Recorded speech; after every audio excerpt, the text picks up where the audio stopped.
Two, one. 3, 2, 1. Yeah. Let's go. So what's up, guys? Kyle Mylan back with another live. Went live last week to kick off this end of month activity that we're boosting up the videos that we're producing back to what it was earlier this year going into 2024. But today brought a guest with me. What's up, guys? I'm Alex with MFG Tribe. If you haven't seen me on lives or my videos before, give me a follow on LinkedIn. I'm the business development manager here, and I'm excited to do this live with Kyle. Yeah, so today, for those of you that are new to the content, go over to the YouTube channel. We've got over, how many videos we got so far? Have we broken 1,000 yet? Probably close to 1,000, maybe 980, 990 videos on YouTube. Everything is laid out there. Industrial sales, industrial marketing, stuff for CRM, how to build lists. I mean, all of the content we push out for free to help educate and help industrial sales and industrial marketing people every single day in their journey. And for those that are like, dude, love your stuff, but we can't do it ourselves, we're looking for a partner, head over to mfgtribe.com, book some time with Alex, and we can talk to you guys about what we can do at our agency. We've got an agency of 22 people based out of Austin. We do everything in-house, video, web, SEO, all of that stuff. We have 3-degree engineers on staff that write over 600-700 articles a year for our clients. We make over 1,200 videos a year. I mean, we do it all, and we are at the top of the game. Google search it, manufacturing marketing, industrial marketing agency. You'll find us #1. So today we're going to talk about industrial sales mastery, the 2024 playbook for dominating the market. Now, this is not just for salespeople. Sales and marketing people alike in industrial need to be paying attention to this. So if you're in sales, you need to be taking notes to be able to go into your marketing team, like Alex has, and be like, dude, Kyle and Alex said, we need to be doing this. They know we need to be doing this. So I'm telling you, we need to step it up and look in these areas. So we're going to be going through it. Now, last week's live was 77 minutes. If you guys missed it, head over to the YouTube channel for the full replay. I would say find it on LinkedIn, but dude, I post so many times a day, you'd be hard to find it. But if you can find it, the full replay is on LinkedIn as well. But YouTube's better. Go over there, hit that subscribe button so you're notified every single time we push videos live. So today, just like last week, you guys love the whiteboard, love the interaction, so we're going to be doing it again. Let's break it down. First topic is going to be, and Alex brought this one up, is join the teams. What do you mean by that, Alex? I mean that your sales and marketing team should be one cohesive unit. If you are out there, having those separate sales meetings, separate from your marketing team meetings, you guys are not going to be on the same page. Your marketing team is not going to know what your sales team is trying to accomplish and vice versa. Your sales team is not going to know what your marketing team is doing to get you those RFPs, those RFQs, turning those sales qualified or the market qualified leads into sales qualified leads. If you guys aren't on the same page, how are you guys expecting to be the best? Yeah, so too many times, like marketing department in industrial is always the smallest department. It's typically marketing people just make cool stuff that for trade shows, graphics, pretty things like that. But like Alex is saying, joining those two teams together, marketing needs to know from the salespeople what you need as a salesperson to help throughout the journey of trying to build trust with somebody and close them as a client, and vice versa. Salespeople need to know what marketing needs from them. Right? So you guys have to be communicating together. It's not two separate departments. Now, fortunately, it's not like most industrial companies, unless you're bigger. Most industrial companies have a marketing department of 1 2, maybe 3, bigger companies 6 to 10 plus. But if they're not communicating, and there's no way you're possibly going to be able to go down the right path. So part of that is you guys got to talk. So salespeople, take notes during this live. This could go an hour. So make sure you're taking lots of notes. Lara and Shelby are like, nope, like this is not going to go an hour, but it very well could be because we like to talk a lot, especially Alex. Hey. He loves to talk a lot. I like to talk. All right. So step number 2, this is where the beef's going to get in. Beef of this is identify your target. How could you possibly know what you want to do if you don't know who you're going after? And this is something that we see on calls, discovery calls with people is like, who you guys trying to go after? And they'll be like, oh, we're looking at industries or companies or something very vague. But what we want to know is we want a clear picture of exactly who you're going after. This needs to be an industry focus. If you say, hey, we're dominating in automotive, we want to move into aerospace. We're big into med device, but we want to go into consumer packaging. Whatever it is, you have to first identify it. So if you're in sales and you're part of a bigger sales team, ask the management. If you're in a smaller sales team, ask the owner, ask the C-level people. What are we trying to do next year? What is our goal for next year from a target demographic standpoint? Is it a change in industry focus? Is it a change in company size? Is it a change in geographic? First, identify the target. Anything else to add to that? And guys, sometimes you don't have to listen. When I say listen, sometimes you need to be the one that brings, the C-level guys that idea. Maybe you as the sales guy see an opportunity for you to venture into a new industry, to venture into a new service that you guys are having to offer that you know that you can complete. Bring that to your C-suite people, bring that to your owners. They will love to hear your ideas because you're the ones that are in the trenches. You're the ones that know what you guys can complete and what you can do and what you can do well. Bringing that to them makes you look good and also gives you a large opportunity to make more money. Yeah, so how are we going to identify the target? The first thing I think is use LinkedIn Sales Navigator. How many people here live on the live? Navigator. How many people here live on the live are currently using LinkedIn Sales Navigator? Put something in the comments section below that says that. I've got comments up. So put something in there that says, I'm using Sales Navigator. I know Sales Navigator. I'm using it to the fullest potential. Say, yes, I am, or no, I'm not, and I should. And the thing with Sales Navigator is they've made some changes over the last 6 months, 12 months, 24 months. They're constantly perfecting the system. But this is a perfect way to be able to get into understanding who you're trying to go after because of the filters. And if you guys are like, dude, I want to know this in more depth, you should join the Industrial Sales Accelerator because this new session's first call 2 weeks ago, I talked about it for 60 minutes with screen sharing exactly how to build out searches in Sales Navigator. So if you want into the Industrial Sales Accelerator, say, I want in the Accelerator program in the comment section, we will send you over the information to get you in ASAP on a 30-day free trial. So with Sales Navigator, you can say, I'm going after these accounts. You want to do this first. You want to go after accounts, identify the accounts. I just had the sales guys do this. What was that? A couple months ago? Yeah, it's about a couple, like 2 months ago. 2 months ago. And Yeah. what was that process like? So when you're going through the filters, it makes the Sales Nav makes it so you can pull either companies or people. So we would go through and we would pull specific companies. Me and my team would go through and pull specific companies meeting the criteria, meeting the identifying the target, making sure that the companies that we are pulling in, we can service. They're in our industry because, as you know, we only focus in industrial manufacturing, making sure that those guys check all those boxes. And then you can start pulling from those companies the people that work at that company. So you initially pull a list of, what do we do, 500 companies? Yep. Yeah, he made us pull a list of 500 companies. And then me and my team went and had a goal of pulling 2 people per company from the LinkedIn Sales Nav to pull into a list so that we could cold call, we can email market, we can do all the things that we would do. But we know based off of the list that we created that they check all the boxes, that they fit what we want to market to, and that they're people that we can help. Yeah, and so here's a key thing that most people don't know about Sales Navigator is that when you search for people and you put in the industry, it's based on the person's profile industry. And so let's say I was working in industrial. I worked at a company. I worked there for, let's say, a long time. My profile industry would be manufacturing, specifically plastics. Let's say I change jobs then. Now I'm in marketing agency. If I don't go in and update my personal industry to match the company I'm working for, then it's still going to say manufacturing. So many times over the last 3, 4, 5 years, we've been building out lists for ourselves, for clients in Sales Navigator.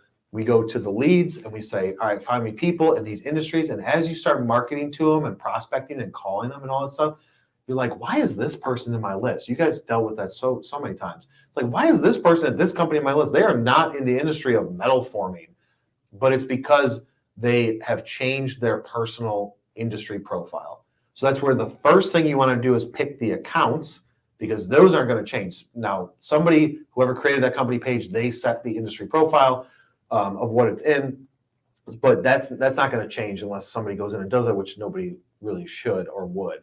So you first start at the accounts. Once you build up your list of accounts, then you say, show me people at these accounts, and you take the industry mishap out of it on a lead level. You want to look at who are the companies I want to go after. And this is going to take some time. Like going through a list, like it's not like if you know the companies, you can click save to list very quickly. But if you don't know those companies, then you're going to have to look at their about section, maybe go to their website. Is this a good fit? Being a little bit more strategic about it. But you want to first save companies, then pull leads from that, because that is the best way to do it. Doing that research too, guys, will save you a time in the long run. If you're a sales vendor, if you're a sales manager out there and you're the one that's going to be pulling these, make sure it's a little bit easier for your sales guys. Make sure that the ones that you're pulling, you're doing that little bit extra of research, because then you won't get much pushback from them. We all know that when we give, our sales guys some bad leads, or, they're not fitting necessarily the criteria that we want to meet, we get a little bit of pushback. Make sure that you don't give them that opportunity. Do that little bit of extra research and make sure that you're giving the leads that are going to give your sales team the best chance of success.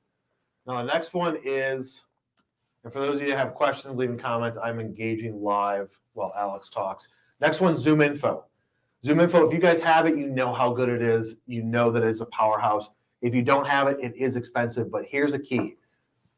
People get the Zoom Info license and they don't get what they really should have gotten because they got tied up into the Zoom Info salesperson pitching some stuff. Number one, the insights. If you have a Zoom Info license and you purchase the insights section of it, that is complete garbage, 1000% in my opinion, because it does not apply to you. What insights basically is Zoom Info sells it as, when people are searching for you, for what it is that you do, we will tell you who that person is. That's not the case. What they do is they tell you based on the IP address and who that's registered to from an internet standpoint, somebody at ABC company searched the phrase that you're paying attention to. You do not know who it is. So if you're selling into purchasing, operations, and engineering, which 95% of our clients are, and 95% of the market that we teach, then you don't know which engineer, but they sell it as, I could tell you exactly who did it. First of all, it's a violation of privacy. They can't.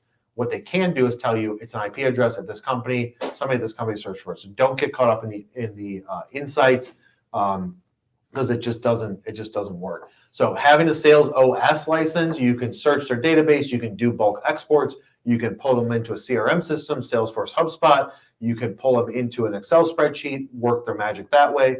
But building that list, no different than Sales Navigator, you go in, set filtering criteria based on industry, SIC codes, NAICS codes, build out your list, find the title, accuracy of information, et cetera, and then you're able to build a list from there. Now, what's cool about it, like in Sales Navigator and in Zoom, as you are saving people in Sales Navigator, and as you are saving people in Zoom Info, it is starting to understand and learn who you're going after.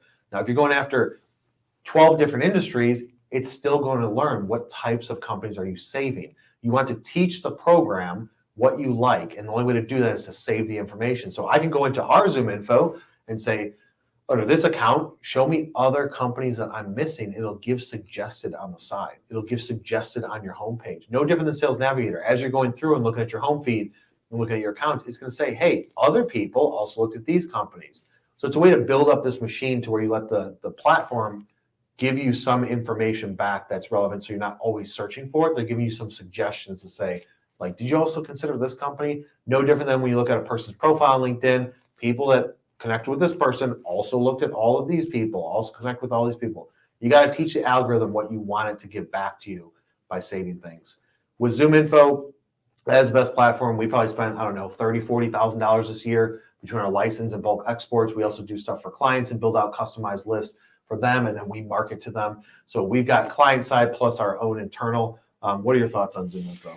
And as Kyle has said, ZoomInfo is a beast. And if you guys are getting a little overwhelmed when it comes to your searching for specific companies or specific people within the companies, start doing territory, start doing, states, go by state, because when you pull in, depending on the industry that you guys are trying to serve, you could pull in, what do you think, 12,000 sometimes when we're trying to filter? Oh, yeah. You can pull in 12,000 companies or 12,000 different people, and that can get a little overwhelming. So sometimes going by a territory, by a state, by even, a city. If you're out there in Chicago, we all know that that's one of the bigger areas. So, start out there, start small, and then work your way up. Because as you're starting small, you're going to get to know the ZoomInfo channel or the ZoomInfo a little bit better.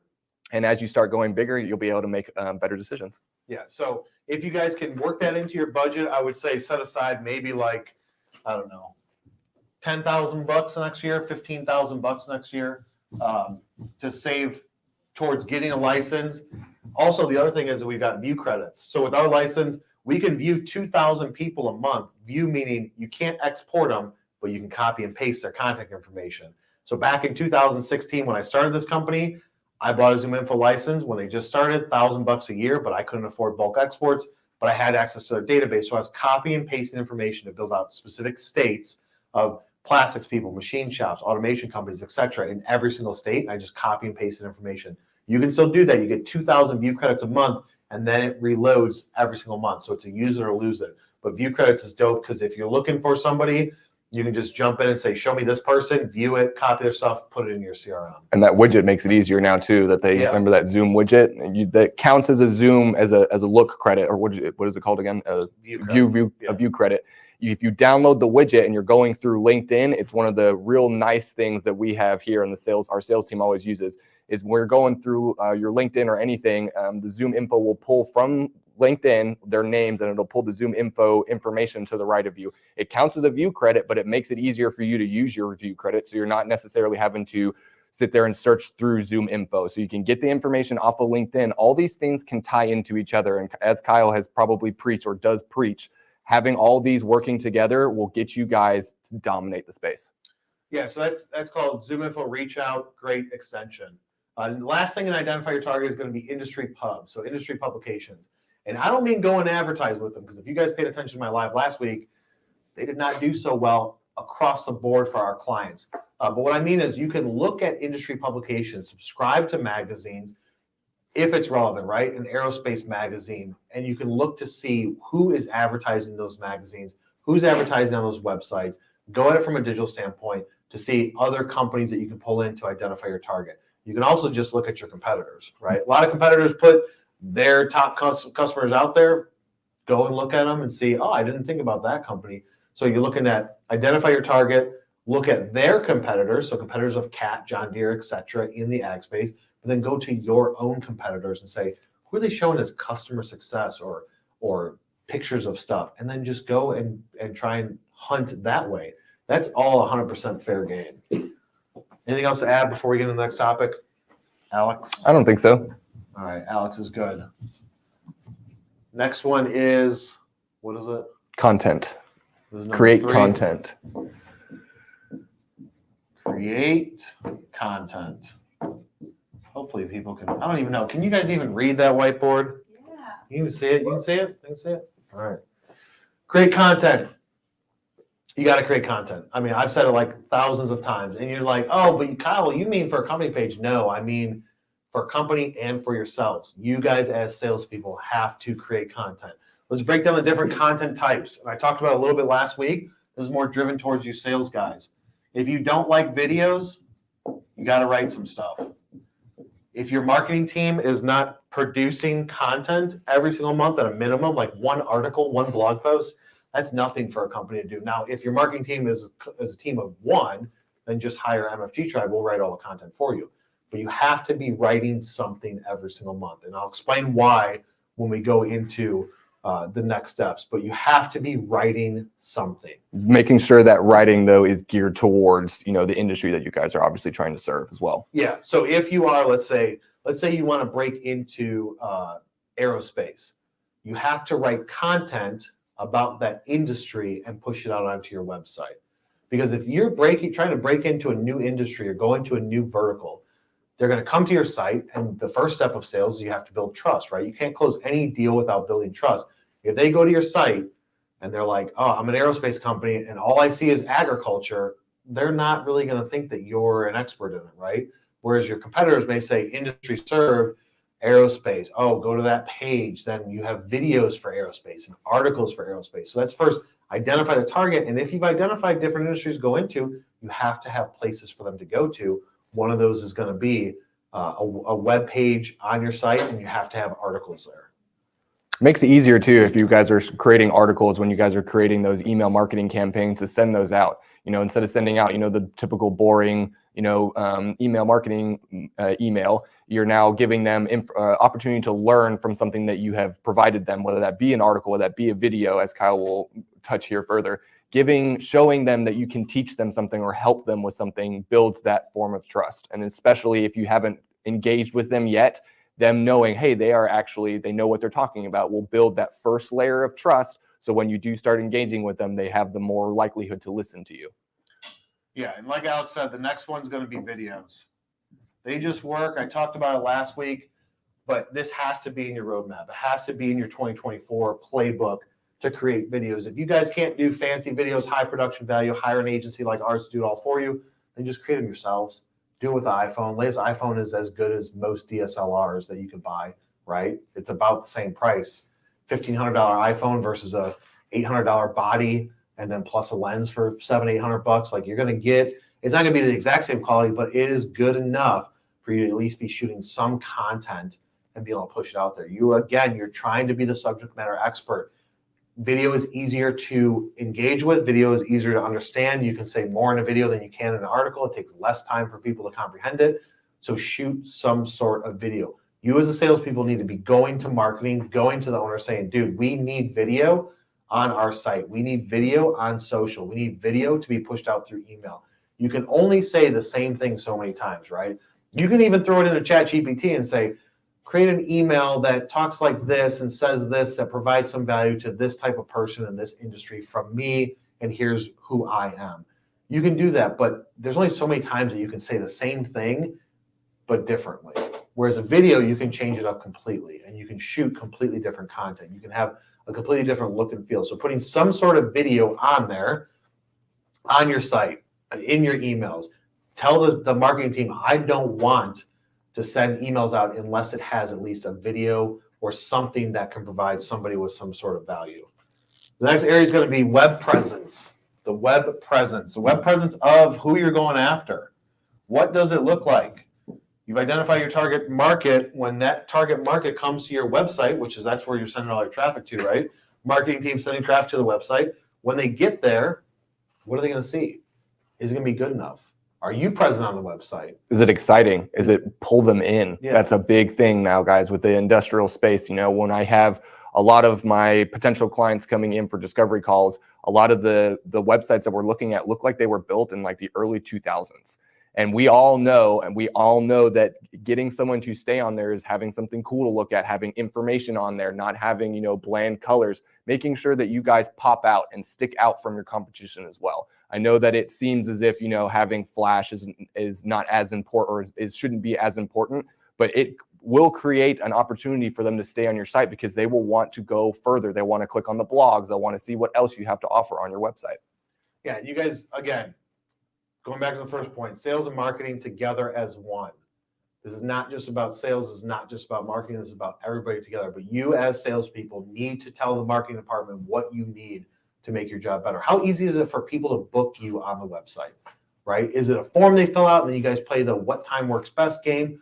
Or you go to our site and try and book time with Alex, the calendar pops up, right? His calendar, pick a slot, fill out a form, it's booked, you get the email, you get the Google Meet link, you're good to go. So like, how easy is it if I was to mystery shop your company and I said, I want to reach out to you, I fill out a form, how fast are you responding? How easy is it for me to get a hold of you? If I ask a question, are you responding back quickly? You can go to on our website right now, live chat gets hit by either Mason, me, or Alex, right? It has to be seamlessly easy, the website, to get a hold of a salesperson. It should not be difficult. And you have to react quickly. The last thing is going to be graphics. Again, going after that target demographic, you have to have some sort of graphic or multiple graphics that are relevant to that group. Have them create some graphics for you as a salesperson. Put your face on it, which we're going to get into that in the next section, but do something with a graphic that is going to stand out and get attention. Hold the marketing team accountable. Did that work? You guys ran ads. Did that work? You had an organic post. I engaged on it. I shared it on LinkedIn. That got a lot of attention. We should do more of those, right? Are you guys doing polls as a company level? Are you doing polls as a personal level? Asking people to fill out their information, ask questions. What's one thing that you look for in your next supplier? Let's say you're connected with a bunch of purchasing people. Put a graphic up there and then add a poll to it. But you have to have graphics that match to what you're trying to do in 2024. Otherwise, you're just shooting in the dark. The next one's going to be a fun one. Section 4. Let's put a line right here. Number 4. And some of you guys are already doing this. Build a brand, but it has to be personal. You guys building personal brands. I've been trying to build my personal brand for 20 years. I'm nowhere near where I should be. But there's a difference between your personal brand and your company brand. And so your company marketing department is taking care of their brand, right? The company brand pushing out there, they've got colors and styles and what they want the brand to be about. But on the personal side, you need to be the killer and the leader in the industry and in the space for what it is that you do. If I was working at a CNC machine shop and primarily focusing on aerospace, I would want to be the loudest person. Did that just turn off? Yeah. Okay. I think it died. Oh, you want to go to a break? Let's go to a break. We're going to go to a quick break while we deal with the camera that just timed out.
All right, we're back.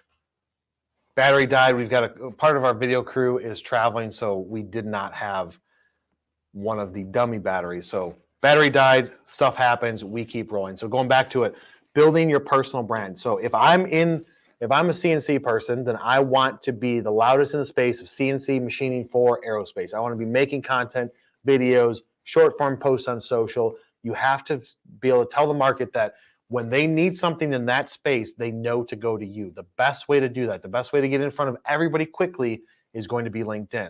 From there, you can go into trade shows and walking shows and doing all that stuff. But you have to build out that personal brand so that way when somebody thinks of what it is that they need, they know that's a person to go to. I have a big following on LinkedIn, like relatively big, and on YouTube, but still, it's microscopic, the amount of market share that I have. Like people don't think, oh, industrial sales, industrial marketing, you got to talk to Kyle. There's tons of people, millions of people that I've not reached yet. And that is our goal every single day, is to push out as much content to get my personal brand known to help as many people as possible. Alex, you've been working on your personal brand the last, 12 months. What do you have to say about it? I will say that, as Kyle says, I mean, as I also say from a lot of my videos, is building that trust. If you have that personal brand and you're sharing your experiences and you're sharing your wealth of knowledge with your consumers, with whoever is following you, people are more likely to trust you. Again, I always say trust is a big thing. We all know trust is big. No one's going to buy something from you unless they trust you. If you are consistently posting, showing the knowledge that you guys have, and you're sharing that with your potential clients, they're going to know you know what you're talking about. They're going to know that you can fix their problems or you can help them in the ways that they're looking for. Building that personal brand is important. It is the most important thing you as a sales guy should be doing, besides, your typical, you doing your cold calls and everything like that. But for you, building that personal brand should be number one. Yeah. And what's going to happen is it's going to be compounded over time, right? Yeah. Like the more time you put into it, the more you're going to get out of it. But it's going to take a lot of time. If you think that you can post one video, one short form post, an article, etc., on LinkedIn, and all of a sudden like get some money from it, it's not going to happen. You have to go into it like, look, I'm in this for the long haul. I'm going to spend the next 12 months posting every single day to build out my personal brand in this space, to be able to boost it up. I'm going to be providing value to people. If you are in, let's just say, CNC machinist, you're a CNC machine, you work for a CNC machine shop, you're a salesperson, behind the scenes footage, show a problem that you guys solved. It doesn't always have to be you. If you're like, I don't want to be on camera, then write the stuff, take pictures, or document the process with the video. Walk into your engineering department and say, hey, Joe, what's 3 problems that we solved that were pretty drastic today for our customers? Somebody new comes in, what's something that we did that was different? Do not put this strictly on the marketing department. If the marketing department doesn't hire an agency like ours to come in and shoot it for them, it is your responsibility to do it yourself, because that's how you hunt. That's how you're creating value and content. You need to go out and shoot the content for your profile to build your personal brand so people come to you. That's the ideal state, is everybody starts coming to you for everything that they need instead of you having to do cold calls, cold visits, walk trade shows. So if that's the ideal state, you have to show that you're an expert in the space. You have to build the trust that your company is an expert in the space, and then go from there. And guess what? When you're reaching out and doing those cold reach outs, whether those be on LinkedIn, when people see that you actually know what you're talking about, you have a higher likelihood for them to engage with you, for them to ask you questions. All of you that are sitting here watching Kyle, there's a reason why you watch him, is because he is sitting there consistently posting, showing you what he has to offer, trying to teach you guys something new. Just use this as a perfect example. Commenting back to some of you guys that are putting comments in live. All right, what do we got up next? So create content. So you got to become a leader with your building your personal brand. Become a leader. The only way to do it, create content, lots of it. You want to become obsessive over it, then you're going to go that much faster. But the key is, do not create a piece of content expecting a return on that piece of content in an instant, right? Consistency. Sometimes it happens, right? Like Alex did, what was it? Alex shot a video of him deep frying a turkey for our Thanksgiving Day celebration outside. Got a lot of views, right? A few thousand impressions, a lot of engagement. People love that stuff. That can work. But if Alex is like, hey guys, hire us for your sales and marketing, that's going to be less, because it's like asking back for something. He's not providing value. So with the turkey, it's entertainment. Whether it's him saying a sales thing that we're doing here, hey guys, you should track your stuff like that. That's going to be value add to you, to where if you guys need something, you may think, hey, I should reach out to Alex because he talks about this and he's in our space. But you have to create content consistently, not just once. And I know if you're not doing it currently, it's going to make you feel uncomfortable. Just like the first time I told Alex to shoot a selfie, he was like, oh my God, and you messed up probably what, like 5 times, 10 times? If I can do videos, you guys can, I promise you. I turn red. I mean, you've probably seen it on this thing. If I can do a video, you can do a video. It's really easy. Staying consistent, again, creating that content and making sure when you're creating that video, make sure, ask that question, am I providing value or am I asking for something? As Kyle said, if you're asking for something, you're not going to get as many impressions. You're not going to get as many engagement. But if you are providing value, and make sure that every single one of your pieces of content provides some sort of value, you will find that you will lead to more leads. It'll lead to more leads. It'll lead to more engagement. And it'll, again, that trust factor. Yeah, so something that I just had the sales guys here do, Tuesday, Wednesday, Thursday, right? So we're busy here. We do all sorts of sales activities, cold visits, cold calls, cold emails, warm outreach, video emails, like everything, right? We're always testing everything, trying everything to see what's working, diving more into that, doing more of it to just really prove out everything. And then we've got discovery calls and proposal writing, all this stuff, right? So we're busy. You guys are busy. I get it. At a minimum, Tuesday, Wednesday, Thursday, post on LinkedIn, at a minimum. The posts that we're doing on LinkedIn, Tuesdays are a personal video. So it's where Alex and Mason are supposed to shoot a video of themselves, shoot a video of something in the office, go ask somebody a question, something that could provide some sort of value is on Tuesday. Wednesday, we do polls. So on Wednesday, we've been creating polls to test this out. Like if I create a poll, I get 168 votes, right? And it can be something stupid like, what's your favorite topping on your cheeseburger? And I'll get like 200-300 people that vote on it. But create a poll that's relevant for your space. So Alex did a poll, what's the biggest hurdle going into 2024 for your industrial sales, your industrial marketing? What, and left up three answers to it, and then a fourth, I'll comment below. You can do a poll like, what do you guys look for in picking a new CNC machine shop supplier? Is it quality, service, delivery, expertise, etc.? Like get creative with it. Use ChatGPT if you want to get creative, but come up with questions. Those are on Wednesdays. Polls are on Wednesdays. And use those. Yeah. I didn't mean to cut you off. Yeah. But use that information that you're getting. If you're going to ask a question and people are actually responding, reach out to those people. They're actually engaging with you and giving you an answer or giving you a problem that they have. And you've asked that question and you know that you can help them with that. Reach out to them because they are initially giving you an initial reach out at that point because they're telling you, I have this problem. Right. And the key is in that reach out, do not strictly go for the sale, like hard sell, right? Hey, thank you for voting on my poll. If you guys ever need help with your CNC machine, just let me know. And that's it. Leave it at that. It's like a soft sell. But that's the schedule that we have, that I have for them. Tuesday, Wednesday, Thursday. I don't think that that's unrealistic. We've had some of our clients do the schedule with their salespeople. They haven't given much pushback to it. I don't think it's unrealistic to ask any industrial salesperson, especially Tuesday, Wednesday, Thursday, make a post. So Tuesday is a personal video. Wednesday, create a poll. Get creative. Don't say you can't do it because you can. And do not expect 1,000 people to vote on it or 100 people to vote on it. It may end up being 3, with one of them being me. But don't let that discourage you. Keep doing it. Thursdays, we share a video post from the company or something from the records, right? So Alex may grab a short from a video that we shot. He may post a company page video. He may post one of my videos, but he grabs something that is not specific to him that he's doing right now, but it's some sort of video content. So you've got videos on Tuesdays and Thursdays with the poll in the middle. Now, if you're like, dude, I can't do a lot of videos, then do video Tuesday, poll Wednesday, and on Thursday, just write something. Write 4 sentences, write 5 lines, put some hashtags in there. That is the key to creating content, Tuesday, Wednesday, Thursday. And then with all of this personal brand, it's all like everything's going to be initially around LinkedIn.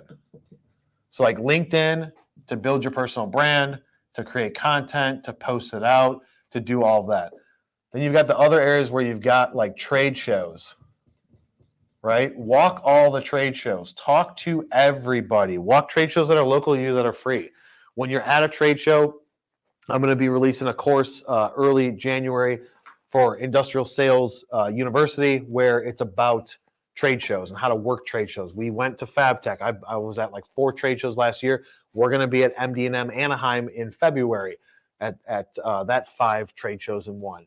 But it's all about how your presence when you're there. If you're not exhibiting at a trade show, walk it. If you think that some of the exhibitors are there or some of the potential people that are attending are there that you can market to, maybe your competitors are there. Walk the trade show and get information. Look to see who's talking to your competitors. We were at a trade show. It was D2P trade show Schaumburg back in like 2009, 2010, somewhere around there.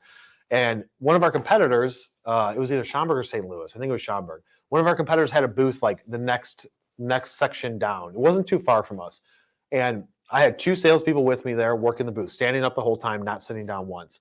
And we had a lot of engagement. And what I was doing, I was watching the people that would stop at our competitor's trade show booth, talk to them, and I would go and bump into them an aisle over. Like one guy came by, he was the commodity manager of, it was like Bausch and Lomb or something like that. And so I saw him over there and I followed him, and then in a moment, like, yeah, Kyle's a stalker, whatever, dude. I'll do anything to get that sale. Like I will go at there will be no depth that can stop me to hunting and prospecting for business. So I followed that guy and bumped into him, had a conversation. I don't remember if we got the work or not, but That's what it's about. You have to be able to look and see, like, I'm going to go to that trade show. Oh, one of our competitors is there. Let's see what their booth traffic's like. Just make a couple laps and then try and talk to people that stop and talk to them. Be like, oh, hey, where do you work at? And not be like, I saw you at my competitor's trade show booth. I want to talk to you about what we do. But you can go to those industry events. You can do all that stuff. As Kyle will say, and he tells us all the time, be scrappy. Go out there and rise above everybody else. We all know that there's a typical sales guy. Be that scrappy sales guy that does that extra, that goes that extra mile, that does that extra thing that you might not think would work, but guess what? It will with somebody. When Kyle and I are walking the trade shows, I am pretty tall, so I kind of stick out, and my sales guys get mad at me because people tend to come up and engage with me. But being friendly, having that smile on your face. When you're walking trade shows, there are a lot of people that are tired. They've been traveling, all that. Drink some caffeine, get that Monster, get that Rain, go out there, be energetic, go and talk to people. They all want to talk. They want to listen to what you have to say, even if what you're saying or what you're talking with them about won't necessarily lead to something to benefit them. They want to know what you do. And guess what? They could lead to somebody else. They could go, hey, I have X and X so-and-so who could definitely use your help or something like that. I've got discovery calls standing next to somebody in a booth, and the person next to me in the booth next to us heard what I was engaging with one of the people that I was trying to talk to. They waited for me to be done, and when I tried to leave that booth, they said, hey, can I talk to you? And I got a discovery call out of it. It was a website build. It was something small, but we got that discovery call because somebody overheard what you were telling somebody else. Everybody is listening. People are standing there wanting to learn. People are standing there wanting to engage with new people. Trade shows, we all know they're fun. We all know that they have lots of opportunity, that they're fun, and they're a great way to meet new people and form those bonds. The bonds that you form at these trade shows could lead, 1, 2, 3, 5 years down the road to a client. We all know having that pipeline and making sure that we keep it as full as possible, whether that be maybe they're not ready right now, but they might be ready at the end of the year, or hey, maybe they signed with a service industry for us. Maybe they signed with a marketing team right when I was talking to them, but I know this time next year, hey, they're probably coming up on reviewing their marketing team and making sure that you keep those notes. Get those business cards as well. We have the dots. I have the dot on my phone, making sure you have multiple forms of identification that you can give, whether that be, again, your card, whether that be a dot, whether that be the band scan. I don't know what. Badge scanner. I cannot talk. Sorry, guys. I was sick this week. Badge scanners. So. Yeah, and I'll tell you, like the dot, I don't know. I think the dot, personally, I've tried using the dot. Dot is trash, the one on the phone, because it's like you hold it to the top. But on a newer iPhone, it's got to be to the back. Like we tested it. I'm going to test it one more time. I have it on the back of my phone. I never use it because it didn't work very well. Maybe the card is better. I don't know. But like the dot, for my case, didn't work very well. So before we jump into 2 more sections, that's it that we have left. Before we jump into it, we're going to take a quick break so Alex can get a drink, myself as well, and we'll be back. It'll be about 15 more minutes of this live, and we'll be able to wrap it up. But we'll be right back after the short break to go into the next 2 sections. Stick around, guys. I had to switch up the flow, show you the way that it goes. God is good, but his life is hard. But it gets better when you grind it smart. I'm just really trying to leave a mark. We tired of being who they say we are. That's the baton, we gon' take it far. I was the real, we don't fake it all. Tired of 9 to 5, just making enough to survive. Only living on the weekends. You really thinking that's why I'm alive?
All right, guys, we're back. Thank you for being patient. We're going to jump in the next 2 sections quickly so you can close out the rest of your morning. Just making sure you guys can hear me too, Ron. I know that you said you couldn't hear me. Hopefully you can hear me now.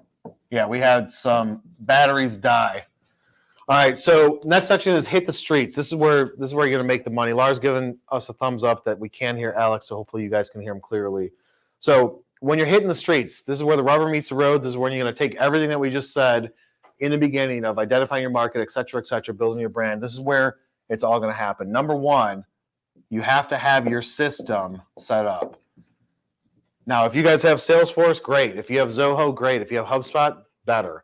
But you have to set up your entire system and your tools. It's going to make it a lot easier for you to do everything that we just said, as long as you have your systems and tools in place to be able to track it, measure it, and do everything that you need to do. You want to be able to see what is working for you and what isn't working for you. Your marketing team needs to see it. You need to be able to see it from your marketing team. You need to see the impressions on LinkedIn that your personal brand is going versus the company brand. What's working? What are people clicking on? What's engaging? Tracking all that into system and then having tools to make it more efficient. Now, we're going to be doing a future video about all the tools and efficiencies that you can have as a salesperson, because I can go through that for an hour, even with AI stuff. We can go through that for hours, but you have to set up your system and tools and set up your schedule. So if your posting schedule is Tuesday, Wednesday, Thursday on LinkedIn, set that up, block time on your calendar, etc. The next thing is going to be your initial outreach to people. You have to give them something. You have to give something of value to people. You cannot just go into everybody and say, hey, we're a CNC machine shop. I know the CNC guys are like, why are you picking on me? We're a CNC machine shop. We do X, Y, and Z. These are machines that we have. If you guys need something, let me know. That's a little bit too salesy these days to work efficiently. It can work. People are probably like, no, dude, that's what I do and it works. It will work better and you'll be able to build trust more if you say, hey, notice that you guys are in this space. We've got this tool. Here's an article. Here's some resources for your engineering department to help them design things better before it goes through a DFM analysis, et cetera, et cetera. Like all of those things are pieces of valuable content that you can send to people to build that trust, and you're not asking for anything in return. You're trying to provide value. And it's very basic. Alex tries to do it all the time. When you say like sending out initial outreach. Yeah. Always at me, whether that be giving them a little bit of information of something new that we're offering, or something that I've seen. If I'm doing a customized video, some of the videos that I'm doing, I do some customized video and I show some of the SEO results, showing them, and make sure you guys aren't attacking. Sales guys have the tendency to bring out too quickly what the issue is, and you got to understand that when you're trying to sell this person, that might be their job, that might be something that they're trying to do, and it might not be something that they have had a time to address, and because it might be only one person that's doing that specific job. Make sure you guys aren't attacking them. Make sure you're trying to show them or lead them to the fact that, hey, I can help you guys better this. You guys are doing a great job so far. We can multiply, we can exponentially grow, et cetera, et cetera. Yeah, so initial outreach, give something away. The next step is you have to organize the responses and try and have triggers in place. So as people respond, responses, hopefully that's right. As people respond, you got to be able to know who respond, how do they respond, what's the trigger. So something that I recently put in place is I ask a lot of my sales guys. I have them doing a lot of different things, a lot of different days, a lot of different areas. Same thing that we ask and industrial clients of ours ask for their salespeople. Taking something away that you rely on the human element to do and automating it makes the job so much easier. So if your marketing team sends out emails and they respond and you rely on your salesperson to look at the responses and maybe their inbox gets super full, maybe as people respond, a task is created. Maybe they pay more attention to tasks. So you kind of got to learn with your sales team, where are you spending most of your time?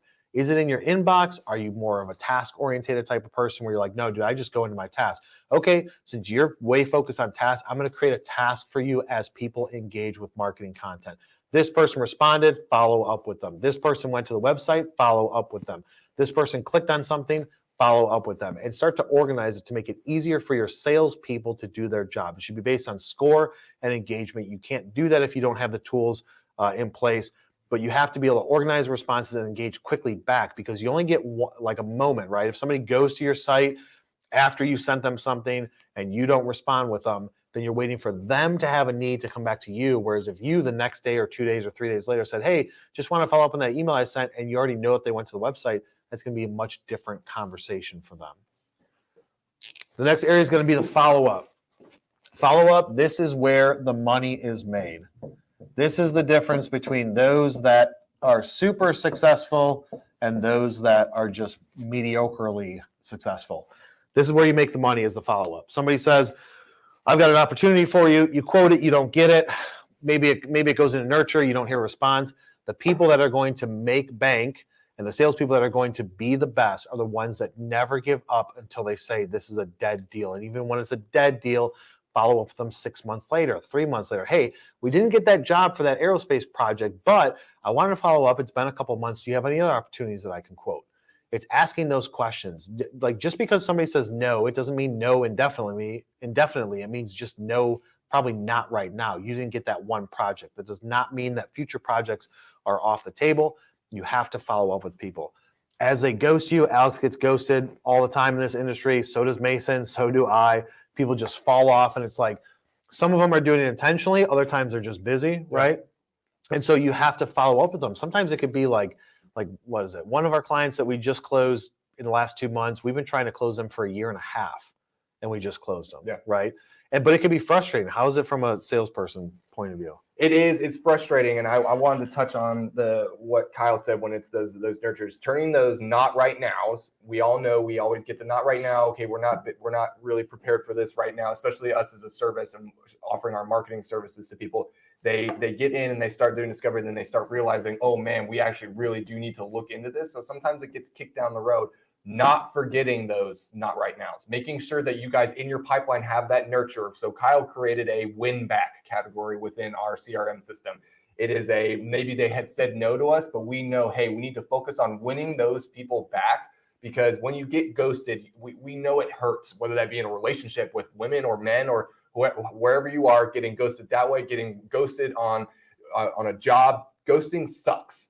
But you can't take that as a loss. You have to take that as a learning curve. Hey, maybe it was something that we weren't offering them that they're ghosting us. Maybe they're busy, as Kyle said. Maybe they're not ready right now. And again, not giving up. Giving up, no, you don't ever want to give up. As a sales guy, you always want to make sure that your pipeline is organized, again, with the nurture and everything. So you know, hey, these guys said no, not right now, but hey, this time next year, or no, they said that they went with somebody else. But you know, everything, especially with us with marketing, goes usually through a year. So this time next year, I'm going to check back in with them and see, hey, were you satisfied with the marketing services you guys chose? No, you're not. Okay, can we open up a discussion? Yes, we were, but they could have done better. Again, opening up a discussion. And even again, if they say, no, we're going to go with these guys again this year, put them back into that nurture, hit them up again that next year. You can't do enough follow-up. It's impossible. You can't do it enough. You listen to these sales guys that go out there and they say sometimes it takes 10 to 15 follow-ups from the initial ghosts for them to respond to you. And again, I don't mean 10 to 15 in a week. You don't need to be calling them 10 to 15 times in a week. I'm saying, once a week, once every other week, that you're making sure that you're touching base with them and making sure that they're still aware that you're there, and that if that problem arises that they initially talked to you about comes up again, that you're there to help them. Yeah, and with the follow-up, like, again, that's like a full hour long episode that we're going to be doing in the future, because it's so massive. That's where the money is. We just wanted to touch on it. So if you guys like the content, subscribe to the YouTube channel, follow me on LinkedIn so you're notified when we do post that live.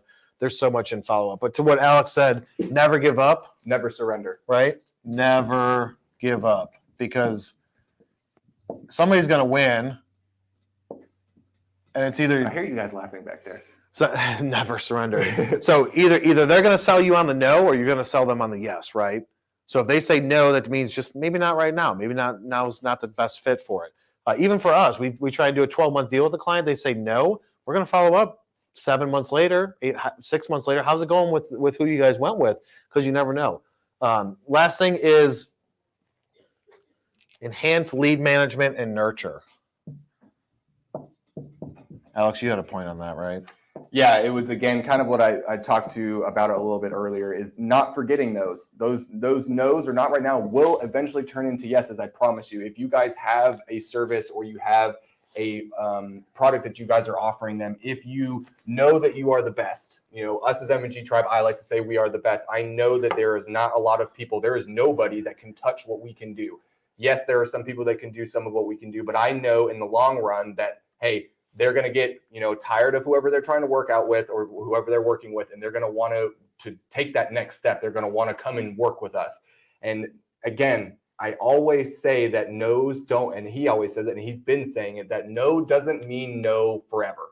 And he's already said it today. It means touch back. And I'm going to keep beating it to death. The follow-up and touching back and making sure that you guys are still in front of them is your most important thing. Because one day, as Kyle has said, we've had multiple clients who, Mason, for example, reached out, 2 or 3 months ago, reached out to a client that had said no to us. They said no to Mason again after, no, we're still not interested. And what was it, a day or two later, actually called and was like, actually, no, we do need your help. Yeah. And we signed them 2 weeks later. They could tell you no on Thursday and then call you on Friday because some meeting that they had that day or something was brought up that you are fresh in their mind and they go, oh, nope, actually, we do need it. It's all about luck sometimes, guys, but we know life is about luck. Yeah, and it's timing. I mean, that's really what it comes down to, right? Timing of when you ask the question and all that. Last thing that Alex will talk about that you guys probably don't love or know a lot about is artificial intelligence. Now, if you guys are members of the PMA, especially if you're in Texas, where I am a board member, we did an event for the PMA. It was nationally, but it was a 55-minute webinar on artificial intelligence for the industrial manufacturing, sales, and marketing space, and what's coming, what's working, what isn't. But Alex, from a sales standpoint, touch on AI a little bit before we wrap this up. AI is important. AI is something, 2023, we all have heard about AI. We all think that 2023 was the biggest year for AI. No, 2024 is going to be the biggest year for AI. 2025 is going to be the biggest year for AI. AI is just going to get bigger and bigger, and it is a very good tool for you to use. Kyle, for example, gave us this time and energy sheet that we have, or that we filled out. He made us fill it out for 2 weeks. So we filled out what we were doing, what takes us the most amount of time. Is there an element in there that you can use AI? Is there an outreach version of AI that you can use? There is something out there in AI that I promise you can make your guys' lives easier, make your sales team's lives easier, make your marketing team's lives easier. AI is here to stay. It's not here to go. I promise you, no matter what you read or what you hear, AI has been a part of our lives since 2012 and beyond. It's now just becoming a very big, important factor, and we're able to actually see what we can do and what we can use and how we can use, and it's just going to exponentially grow. Every day a new AI company is formed trying to help sales teams, marketing teams, trying to help everybody. So making sure that you guys are up and making sure you guys are paying attention to what AI can help and help you do can benefit you and benefit your company. Yeah, so use it as a tool, not to replace somebody. Yeah, exactly. Use it as a resource. Look for, like, ChatGPT is good. It does work. It does help you brainstorm. It does help give me ideas at times. But am I going to take that and post that up? No, it's not good in its complete format. But it'll get you 50, 60, 70% of the way there.